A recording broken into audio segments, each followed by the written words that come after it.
धरती रे सानाम हड़गी खाली स्वार्थो लगित को हजुआ। जेमन रेयार समय ओका सितुंग हड़ को दुलड़ा, गरम समय ओना सितुंग हड़ को अड़िसा।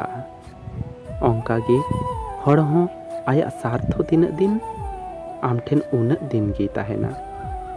चा प्लेट रेनांग ओना बिस्कुट गी लेयामा। हड़ा दुलड़ रे जस्तिम उनुम लेन खान रपु दो हुयुग ताम गेया। अकोय चेतान रे पतियो बांग ताहेना उनी सड़ी रोड रे हों एड़े किम बुझावा।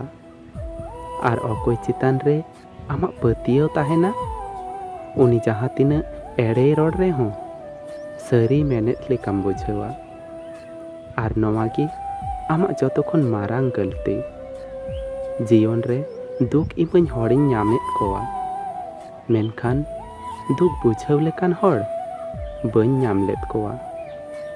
आमते तिस हों बड़ी आलम मनेआ, चेदाग से आमा जांगा लातार रेना दुबड़ा घास हों पूजा रे लागाआ, आमा बोहत चेतान रेना ताली दारे दो बांग।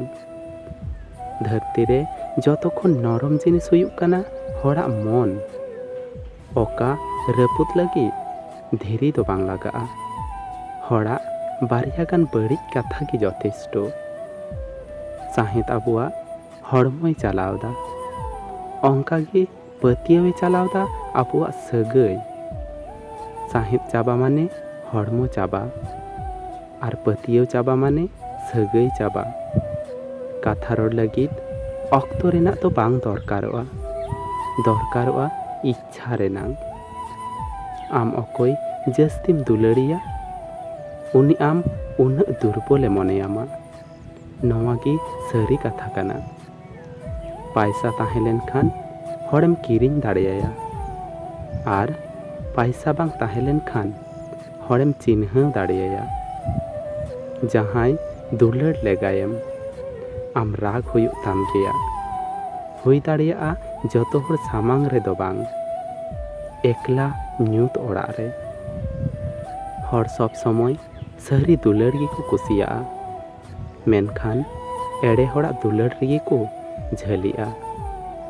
चेहरा प्रजापति नेलते उनी तायम रे छुटेव काते समय आलम नष्टया, बरং बाहा चास में प्रजापति आम तायम रे को छुटेवा। तो फ्रेंड नोआ वीडियो मौज पे बुझाव लेखाय मिटांग लाइक तबुन पे और नोआ चैनल रे पे नावा गी खाय नोआ चैनल सब्सक्राइब तबुन पे।